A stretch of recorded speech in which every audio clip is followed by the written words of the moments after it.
Hola, mi nombre es José Eduardo Telles Espinosa. Esto es Charlas de Amparo. Seguimos con el doctor Silvino Vergara Nava. Si no viste la cápsula anterior, vela. Están muy interesantes los temas que como académico, el ya casi triple doctor en Derecho, es un gran reto, doctor. No se conformó con uno, hizo el segundo y va por el tercero, si mal no recuerdo, en Argentina. En la Universidad de Buenos Aires. En la Universidad de Buenos Aires. Entonces, bueno, si dices que te cuesta trabajo la licenciatura, no te preocupes, apenas vas empezando. Hay seres humanos excepcionales que pues, nos ponen el ejemplo para seguir. Vamos a continuar, doctor. Se quedó usted en la cápsula anterior hablando de esta interesante institución de la nueva ley de amparo, que es la del 117 último párrafo, 124 último párrafo, mejora de fundamentación y motivación.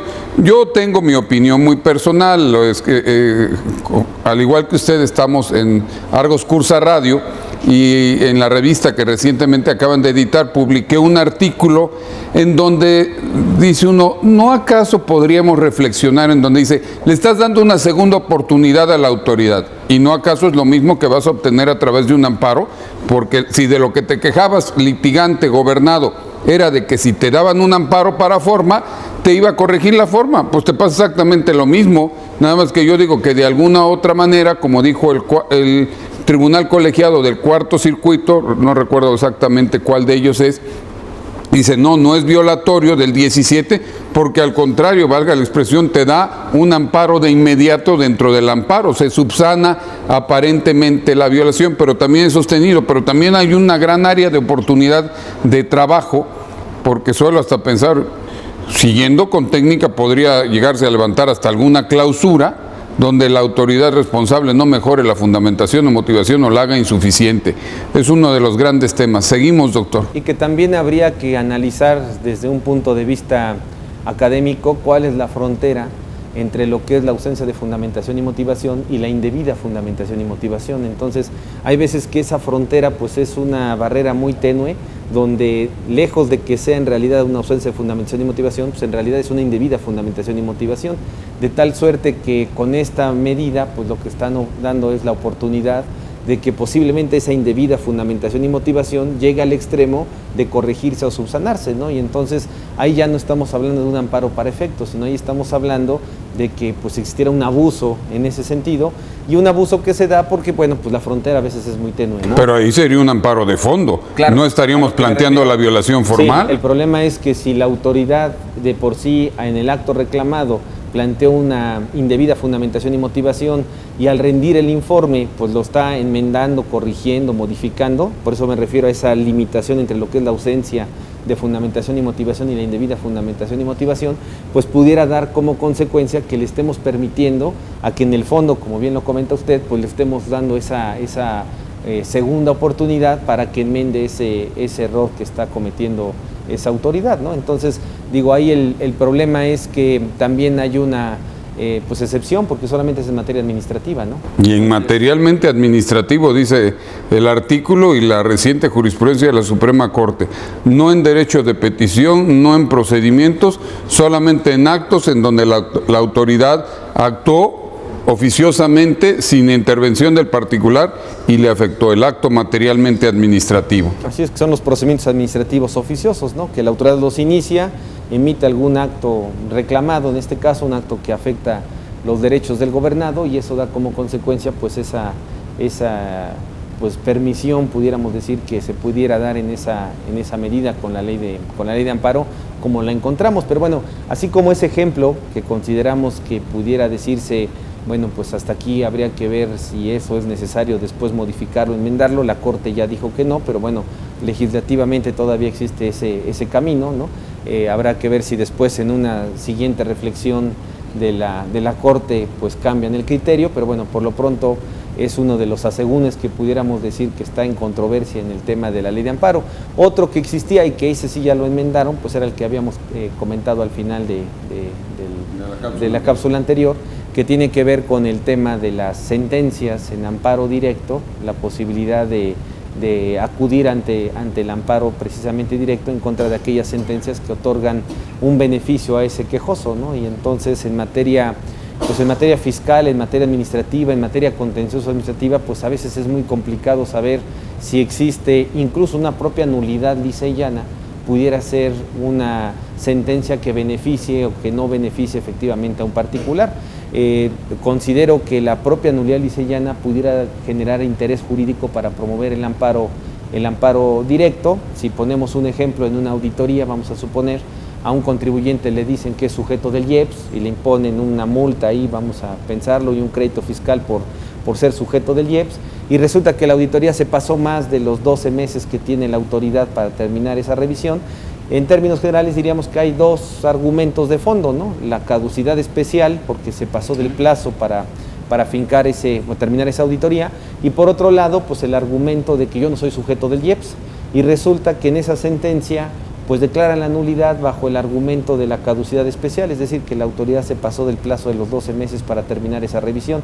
Bueno, pues y el tema sería, y el otro argumento de la nulidad lisa y llana, pudiéramos decir que bajo ese principio de procedencia del amparo, pues habría un agravio que también implica una nulidad lisa y llana, pero que de alguna forma tuviera un mayor peso específico que el anterior. ¿Pero qué mayor peso? Y entonces, y el peso específico es el tema de que yo ya nunca quedó pendiente, o mejor que dicho, quedó pendiente el tema de analizar respecto a si soy sujeto del IEPS o no soy sujeto del IEPS. ¿Qué es lo que la Corte dijo? La falta de estudio de conceptos de anulación, pero que generan el mismo beneficio, porque aquí, aunque se le obtuviera la declaratoria de nulidad lisa y llana diciendo sí, tú no eres sujeto de IEPS, pero al ser juicio de nulidad, pues solamente tendría efectos respecto a ese acto, ¿no? Claro, el problema es que, bueno, hoy con la reforma que hubo en el año 2002 del juicio contencioso administrativo, ¿no? Donde se puede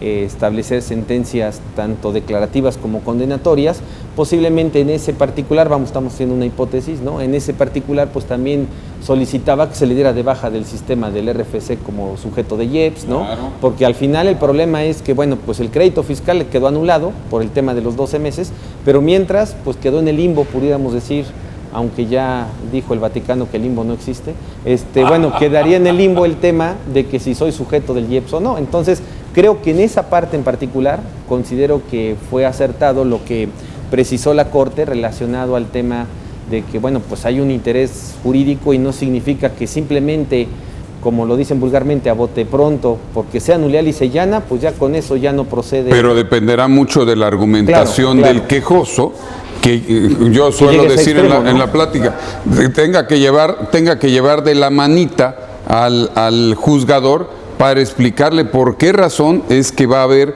mayor protección, mayor declaratoria de nulidad en cuanto a su alcance que la que se obtuvo, aunque aparentemente fue lisa y llana, pero aquí usted nos dice sí, pero va más allá, que claro, se me antoja que ya está resuelto también por la jurisprudencia de la Corte, dice cuando omites pronunciarte respecto de alguna prestación, a lo mejor aquí pudiera encuadrarse, ¿no? Decir, ok, diste lisa y llana, pero no te pronunciaste sobre y esto generó que no te pronunciaras sobre mi solicitud de que fuera yo eliminado del padrón, de ser sujeto de IEPS. A lo que voy es que eso se enmendó de la ley.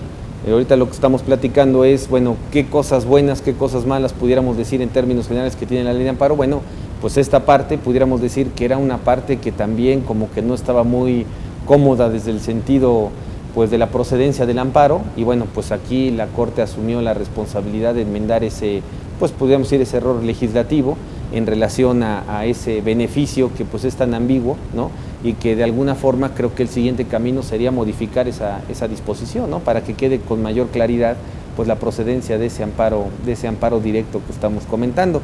Yo creo que también otro de los grandes retos que existen dentro de la ley de amparo, y es una puerta abierta y que pues es un reto para todos nosotros, los litigantes, los jueces, los magistrados, los propios ministros, pues es el tema de lo que viene siendo el interés legítimo, la exigibilidad de los derechos sociales, ¿no? El alcance de la exigibilidad de los derechos sociales, hasta dónde, puedo decir que propiamente hasta dónde alcanzan los derechos sociales, el tema del artículo 4 constitucional que hace mención de tantos derechos sociales que si lo vemos y lo leemos, pues cualquiera estaría contento en este país pensando que esos derechos que hoy los vemos como cláusulas dormidas, pues efectivamente se hagan exigibles en la ley de amparo, ¿no? Así es.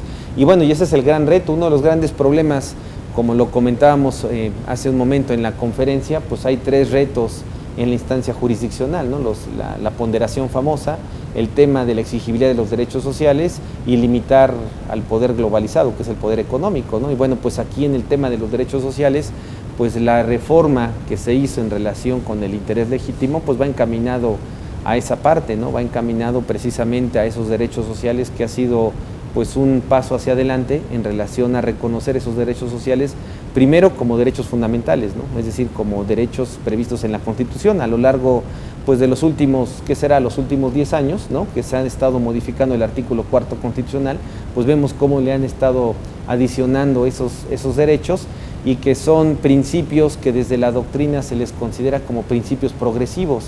Si vemos que existen principios en sentido estricto y principios progresivos, estos que son principios en sentido progresivo, bueno, pues significa que paulatinamente se van a ir otorgando esos derechos. Entonces, pues el que ya la ley de amparo dé la opción a que se pueda acudir a esa instancia jurisdiccional para exigirlos, pues eso lo que va a permitir es que ese principio de progresividad que está en el artículo 1 de la Constitución en su 3er párrafo, permita de alguna forma pues hacerlos más progresivos, más efectivos.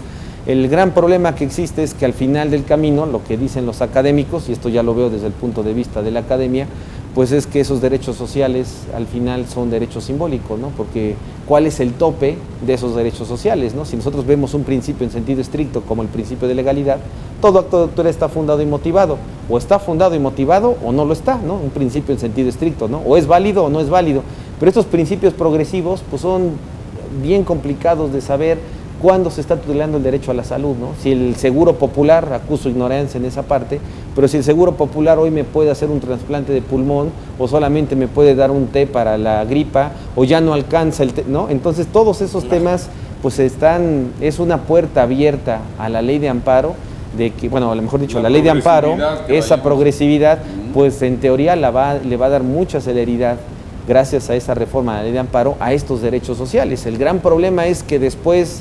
que sigue para la población, ¿no? Es decir, va a llegar un momento en que hay una limitación, y es lo que o una limitante, y esa limitante la vimos hace 4 o 5 años en Portugal, la vimos en Grecia hace 4 o 5 años, la vimos en España, y bueno, pues hoy en México por lo menos ya tenemos esa puerta abierta, porque hay que entender que esos derechos sociales pues son derechos de subsistencia.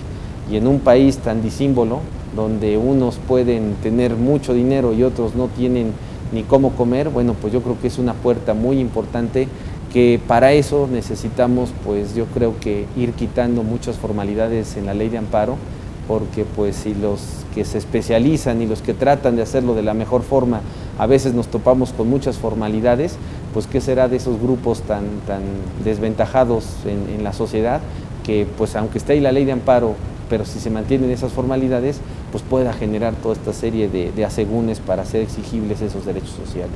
Doctor, desde luego nuestro agradecimiento de parte de Charlas de Amparo y de su servidor, José Eduardo Telles Espinosa. Desde luego usted es un gran académico, un gran investigador, y pues sigue usted estudiando. Obséquienos para nuestros estudiantes de Derecho y nuestros estudiosos de Derecho motivación. ¿Qué decirle a estas nuevas generaciones? ¿Qué decirles para que despertemos no solamente a los derechos, despertemos a las conciencias dormidas de más de un estudiante que piensa que el mundo es la modernidad y la sencillez y que todo es fast track, y se te olvida la gran responsabilidad social que tienes como estudiante y como estudioso del derecho? ¿Qué les regalamos de motivación? Pues primero que creo que la parte interesante es la vocación, la parte fundamental es precisamente tener la capacidad de haberle atinado a la carrera que uno desea. Esa es la primera parte importante. 2, que desde que entra uno o que se inscribe uno a la licenciatura, a la facultad, a la carrera de Derecho, pues no se deja de estudiar. Al final sigue siendo uno estudiante desde que entró el primer día hasta que uno se retire, y eso con sus asegúnes. Y bueno, pues ese es uno de los grandes retos que hay, que la carrera de Derecho no es de horas ni días hábiles. La carrera de Derecho es pues, precisamente una vocación, y que no se va a terminar nunca de estudiar. Eso es un reto para seguir hacia adelante. que no hay sujetos que sepan todo en el derecho. Yo creo que el que diga que sabe todo el derecho es el primer farsante que pudiera. Es el que no sabe, ¿no? Es el que no sabe. Y el tema es que pues con la humildad necesaria de lo poco mucho que uno pueda controlar, saber, entender, etcétera, pues sepa que siempre necesita más para poder ser una persona que de alguna forma como estudiante pues pueda aportar a la sociedad. Hay que tener en cuenta que el que entra a estudiar una licenciatura en este país ya es un privilegiado. Si las estadísticas dicen que el promedio del estudiante en México es primero de secundaria, pues ya el que llega a la licenciatura es un privilegiado, el que llega a una maestría mucho más, y bueno, pues eso es algo que tenemos que devolverle a la sociedad. Muy bien, pues mientras eso sucede, mi nombre es José Eduardo Teis Espinosa. Esto es Charlas de Amparo.